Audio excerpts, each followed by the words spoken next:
Hello, my name is Jonan Kanwanaho and I'm the team leader at Jonaki Holdings Limited, where we get to give you credit. We play in the financial industry. So we get to support people, scale up their businesses. We get to do bridge financing. We get to support people, clear their consignments. If you have a challenge of a vehicle, you don't have enough money, we top it up for you, and then you drive your car without any hassle. So here we are again with yet an interesting topic, which is making yourself irrelevant in your business.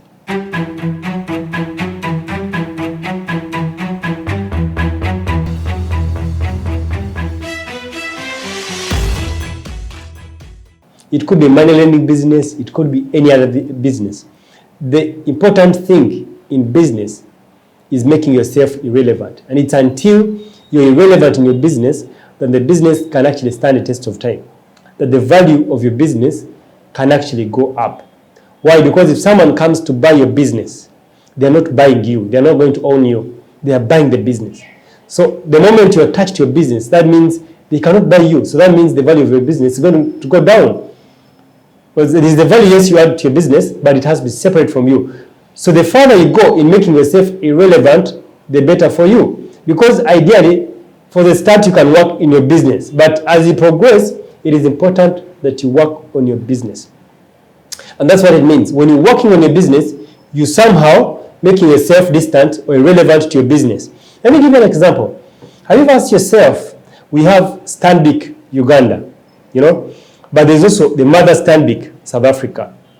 Now, when you're applying for a facility from Stanbic Uganda, do you necessarily have to talk to the MD or the actual shareholders of Stanbic South Africa?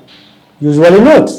Another example, if you go to a supermarket and you go to buy some items, do you actually have to first interact with the owner of the supermarket before you buy that item?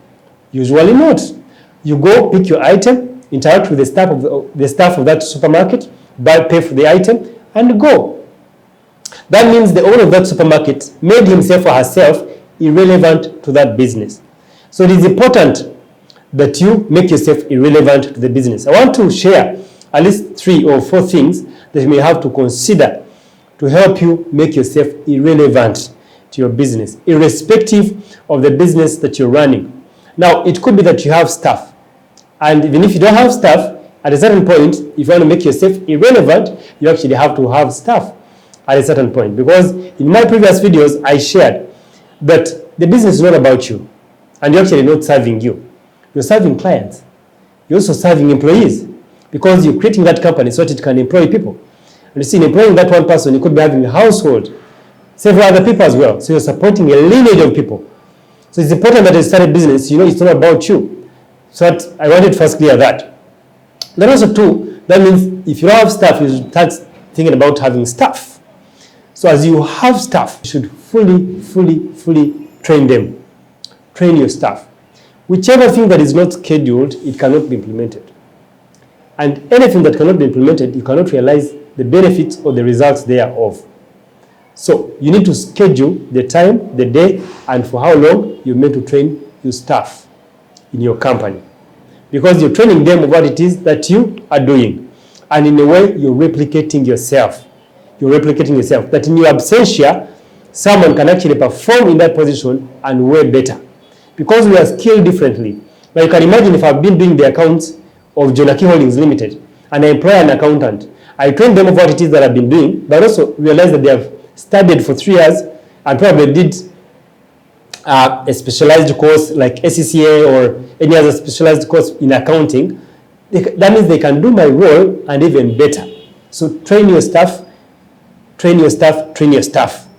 and be as transparent as possible. There's training your staff and there are some things that you actually think you're keeping to yourself. That means every time every time a staff reaches that step, they'll have to call you. They'll have to consult you. I even tell my staff at Jonaki Holdings Limited that, look, the moment you transact or do things without involving me, even the better for me. I'll have won.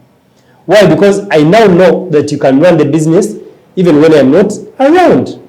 The second thing that you might have to consider is to delegate. Because look, after training these guys, you need to delegate. Because how else will they apply the skills they've acquired from the training? How else will they apply the knowledge they've acquired from the training? And even how will you know that they've picked things or they are performing here, they're not performing here, so that you can help them improve. So you need to delegate. And you see, delegation has categories. You can half delegate, you can, fully delegate. I always advocate for full delegation.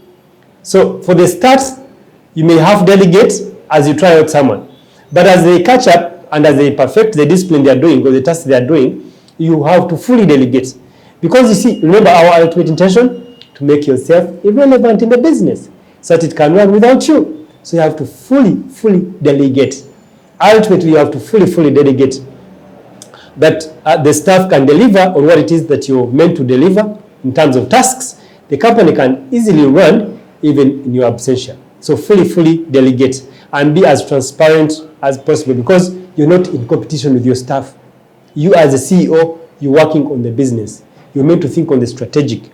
You're meant to be hunting for other deals. We may even think about starting another business if this one can sustainably run in your absentia. The second last one, or the last one, is you need to continuously evaluate, review and evaluate. Because look, you've assigned these tasks to this staff. You've delegated to them fully. Now you need to continuously evaluate. Because what you cannot evaluate or what you cannot measure back and forth, you cannot improve. So as you start to have delegates, you ask yourself, how have you performed? What was the challenge? How can I help? Fully delegate, back and forth, check. How are you performing? Where can we improve? And before you know it, you're improving someone to the level that you want them to be at. And that's when you reach a moment and things can run even in your absentia, even without any consultation, and the client is happy, the company is progressing, but you're also happy because you're getting some money. So everything is moving as planned, is moving very well. So it is a key thing that you make yourself irrelevant. Because that's when your business is going to appreciate in value. That's when you can even afford to sell your business. But also it's important that you know the three things I've highlighted. There are quite a number, but I've highlighted three, which are very pertinent. You train your staff, fully delegate to them, but also make sure that you continuously review their performance and improve their performance, review back and forth till they reach the level that you want them at.